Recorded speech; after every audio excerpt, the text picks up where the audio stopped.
যে কোনো পরিস্থিতিতে যদি তুমি ব্যর্থতাকে দেখে কখনো হার না মানো, কখনো ভেঙে গেলেও আবার নতুন করে নিজেকে শুরু করতে পারো, তাহলে তুমি জীবনে কিছু করতে পারবে। সিঁড়ি দিয়ে ওঠার সময় পা পিছলে পড়ে যাওয়া মানে যাত্রা শেষ নয়, বরং প্রতিটি হোঁচট আপনাকে শেখায় পরবর্তী ধাপে আরও সতর্ক হয়ে কীভাবে পা রাখতে হয়। হতাশ হয় না, কোনো এক মুহূর্তে তোমার জীবনের সবচেয়ে বড় কষ্টটাই তোমার সবচেয়ে বড় শক্তি হয়ে দাঁড়াবে। ফুল কিন্তু সবাই আলাদা ঋতুতে ফোটে, কোনো ফুল বসন্তে ফোটে, কোনোটি শীতে। ঠিক তেমনি আপনার সময় এখন খারাপ, তার মানে এই নয় যে আপনার ভালো সময় আসবে না। একদিন ভালো সময় অবশ্যই আসবে। কঠিন এক যুগ, মিথ্যাটাই আজকের দিনে সবাই অনায়াসে বিশ্বাস করে নেয়, আর সত্যিটা বললে তার প্রমাণ খোঁজে। মানুষ যখন মিথ্যেকেই সত্য বলে বিশ্বাস করতে শুরু করে, তখন আপনার চুপ থাকা ছাড়া কোনো বিকল্প রাস্তা নেই, কারণ আপনি সত্য বললেও কেউ বিশ্বাস করবে না।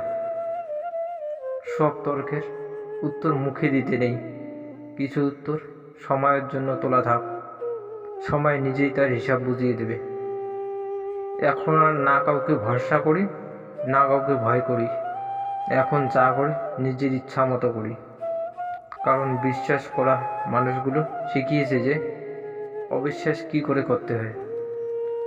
বিশ্বাসের নামে যারা বুকে বাসা বাঁধে, ভাঙনের শুরুটা সেখান থেকেই শুরু হয়, কারণ অপর মানুষ নয়, আপন মানুষই জানে কোথায় আঘাত করলে সবচেয়ে বেশি ক্ষতি হয়।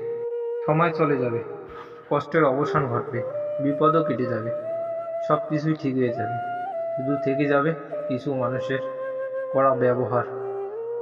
মানুষ রূপে বড় হয় না, মানুষ বড় হয় তার গুণ ও দক্ষতা দিয়ে। কোকিল দেখতে সুন্দর না হলেও তার মিষ্টি গানের জন্য সবাই তাকে ভালোবাসে ও তার গান শোনে। ঠিক তেমনটাই সুন্দর চেহারার চেয়ে সুন্দর চরিত্রের মূল্য অনেক বেশি। কখনো অহংকার করো না, কারণ সকালে যে পত্রিকা বিক্রি হয় 10 টাকায়, বিকালে আবার সেই পত্রিকাই বিক্রি হয় 10 টাকা কেজিতে। অপেক্ষাটা শুধু সময়ের। নিজের অতীতকে কোনো অনুশোচনা ছাড়াই গ্রহণ করো, নিজের বর্তমানকে আত্মবিশ্বাসের সাথে সামলাও এবং নিজের ভবিষ্যৎকে কোনো ভয় ছাড়াই মোকাবিলা করো।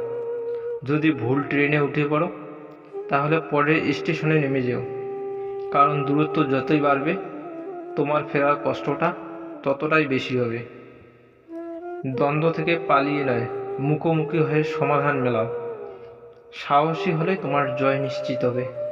যারা আজ সফল, তারা সবাই একসময় হাল ছাড়ার মুখে দাঁড়িয়েছিল।